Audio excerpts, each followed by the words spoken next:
Bueno, feliz día de nuevo a todos los padres. La liturgia de hoy, la palabra del día de esta liturgia dominical, primero en el libro del Éxodo nos lleva hacia una experiencia del pueblo de Israel, nos lleva hacia la base del monte Sinaí, ante un pueblo que no era pueblo, en realidad era una muchedumbre que andaba por el desierto y que acababa de abandonar la tierra de la esclavitud. Una muchedumbre que Moisés se pone a los hombros y que va Moisés siguiendo la voz de Dios, que le dice: mira, yo he visto el sufrimiento de mi pueblo y quiero que lo lleves a la libertad. Moisés carga con este pueblo sobre sus hombros y emprende el camino.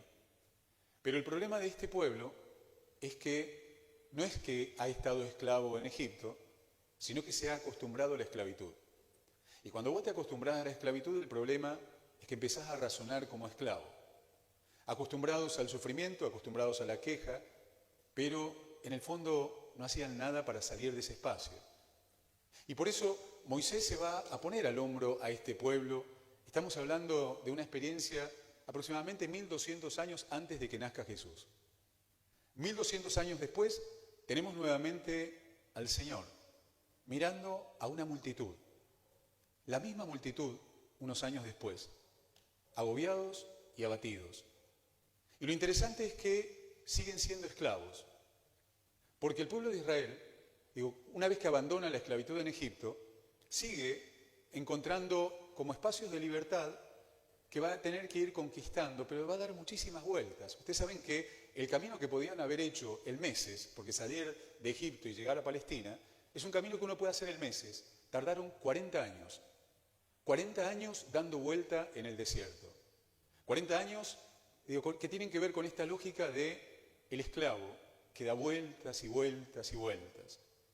Y que al mismo tiempo los va a llevar a seguir razonando como esclavos, porque primero van a ser los egipcios, pero cuando lleguen a la tierra prometida van a ser esclavos de los asirios, después van a venir los babilónicos, también van a ser esclavos de los babilónicos, y después van a ser esclavos de los persas, después serán esclavos de los griegos, y cuando Jesús los mira, están siendo esclavos del pueblo romano.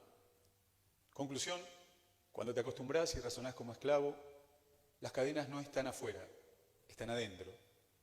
Y pensaba mucho, teniendo en cuenta esto, en un pueblo que no es pueblo, sino que es una multitud. Jesús no utiliza la palabra pueblo, sino multitud, muchedumbre. Cuando Moisés vuelve del Sinaí, baja del encuentro con Dios, les repite: ustedes serán mi pueblo, ustedes serán una nación santa, ustedes serán un pueblo consagrado. Y no son casuales las palabras, porque una nación y un pueblo comparten una identidad. Una nación y un pueblo comparten sueños y proyectos comunes. En cambio, cuando ese pueblo se transforma en una muchedumbre, en el fondo se transforma en algo disperso, en algo simplemente que puede ir de un lado al otro, ser conducido como oveja sin pastor. Y es muy interesante poder mirar nuestra realidad a la luz de estos textos de la palabra de Dios, porque nosotros nos hemos transformado en una multitud. Hemos dejado de ser nación, hemos dejado de ser una patria y un pueblo, porque nos hemos acostumbrado a la esclavitud. Y eso es muy fuerte, porque no basta con compartir la Carta Magna del 9 de julio, la Declaración de Independencia. Cuando las cadenas las llevas adentro, se nota, porque razonamos como esclavos, porque estamos esclavos de una clase dirigente mediocre, porque estamos esclavos de gremialistas enriquecidos, que viven llenándose la boca de los pobres y tienen millones en sus cuentas bancarias. Vivimos esclavos de un grupo de payasos que se creen dueños de la vida y de los destinos de nuestra patria. Y la clave es que cuando nos acostumbramos a eso, nos acostumbramos a la corrupción, nos acostumbramos a la mentira, nos acostumbramos simplemente a dejar de ser nación y a ser simplemente una muchedumbre. Una muchedumbre a la cual pueden llevar a cualquier piquete, una muchedumbre que no piensa, porque las muchedumbres no piensan, los pueblos sí, y mucho más la nación. Pero lamentablemente han horadado lo que nos hace y nos une como nación. Han manoseado nuestra historia, contándola como quieren contarla y reinventándola a su imagen y semejanza. Han violentado nuestros próceres y los han transformado simplemente en figuras extrañas para las nuevas generaciones. Han violentado nuestro himno nacional, nuestra insignia patria, transformándola simplemente en algo decorativo detrás de un acto político.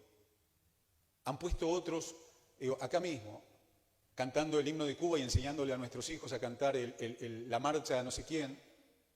Y nos hemos acostumbrado. Y lo que nos está pasando es fruto justamente de que nos hemos acostumbrado a la corrupción, nos hemos acostumbrado a la mentira, nos hemos acostumbrado a estos payasos que se creen dueños de nuestra patria. ¿Y saben qué? ¿Saben lo interesante de cuando uno deja de ser esclavo y empieza a ser libre? Que es capaz de decir que no. Es capaz de aprender a decir no. Y es importante el poder romper esa lógica de esclavos para poder empezar y recuperar esta noción de pueblo, de ser pueblo de Dios, pueblo escogido. Y la clave es ante quién te inclinás. Porque esto es como la dinámica de la mujer golpeada, que repite la historia, que va buscando siempre a alguien que la oprima, que la maltrate. Y nosotros somos un pueblo que se ha dejado maltratar simplemente porque razonamos como esclavos, porque nos hemos acostumbrado a los cortes, porque nos hemos acostumbrado a la corrupción, nos acostumbramos a la mentira, nos acostumbramos a este circo en el cual, nos empapelan la ciudad de promesas y falsas esperanzas. Nos hemos acostumbrado y nos tratan como estúpidos, nos tratan como idiotas. Yo soy como ustedes. No son como nosotros. Para ser como nosotros tienen que ir a las 5 de la mañana a pararse en la puerta del hospital, Para ser como nosotros tienen que juntar los pesitos para llegar a fin de mes. Para ser como nosotros tienen que viajar en los colectivos, no mandar a sus hijos a colegios privados, sino bancarse lo que es la educación pública. Pero seguimos esclavos de estos personajes que se creen dueños de la Argentina. Y de todos estoy hablando, de toda nuestra clase dirigente que, en el fondo, están marcados por la mediocridad. Y están peleándose entre ellos para ver quién ocupa tal o cual puesto. Por eso, ¿saben qué, gente? Es interesante el poder escuchar la voz del pastor. Cuando Jesús le está hablando a esta gente que está herida y agobiada y angustiada, está hablando también, con un pueblo, con una multitud que tiene pastores, En los tiempos de Jesús habían pastores y también habría dirigentes. Y la gente estaba abatida y fatigada.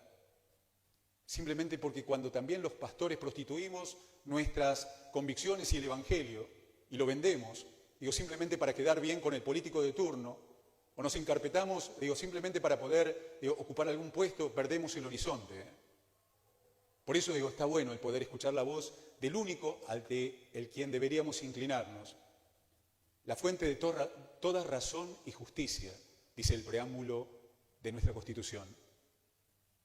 Dios, fuente de toda razón y justicia. Pero ¿saben cuál es el problema? Que cuando alguien se cree Dios, ocupa su lugar y encuentra un grupo de gente mediocre también que va a aplaudirlos. Y que nos hemos transformado en un grupo de aplaudidores, entretenidos. Y mientras empapelan la ciudad, nosotros tenemos que hacer las recetas en el hospital, en esos papeles pedorros que nos dan, con caras de políticos que lo único que hacen es simplemente ocupar cargos. Por eso está bueno saber qué hacer. ¿Por qué? Porque lo primero que tenemos que hacer es romper la lógica de esclavos. Porque si seguimos así, criaremos a nuestros hijos dentro de esta misma lógica. Y ahí está la buena noticia. Porque hay una buena noticia. La buena noticia es que puedes decir que no. Puedo decir no inclinarme, puedo decidir no aplaudir estupideces. Puedo decir esto es una idiotez. Porque mientras están con los planes menstruales, falta medicación en el hospital. Porque mientras están calculando esto de que ni una menos, el Chaco es el lugar en donde hay mayor cantidad de femicidios. Y el crimen de Cecilia simplemente pone en evidencia algo que venimos escondiendo, que la violencia, se lleva adentro, es una decisión que tomo también, y no va a ser poniendo banquitos en la calle o entreteniendo a nuestros adolescentes hablando con él. Se necesita inclusión, se necesita educación, porque alguien educado, alguien que piensa, es capaz de decir que no. Por eso está bueno el poder escuchar la voz del Señor. Y fíjense que el Evangelio de hoy, Jesús, cuando ve a la gente agobiada y abatida, lo primero que le dice, ¿saben qué? Pídanle a Dios que envíe trabajadores. Hay que laburar. Hay que laburar, hay un montón de cosas para poder hacer. Nosotros somos fruto de gente, nuestros padres, nuestros abuelos, vinieron a laburar a este lugar y construyeron la patria, una patria del cual estábamos orgullosos, una patria que está siendo manoseada, una patria que ha sido prostituida en manos de estos saqueadores. Y estoy hablando de todos.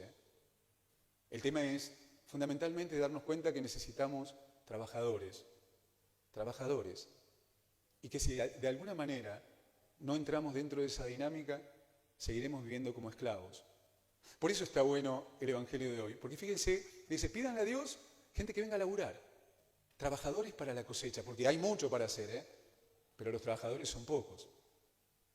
Nos hemos desacostumbrado hasta laburar, de construir, y nuestra patria necesita ser reconstruida.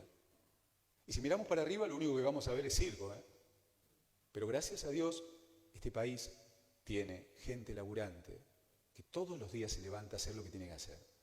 Si no, estaríamos fundidos. Y lo interesante de todo el Evangelio también, cuando uno, fíjense que le dice,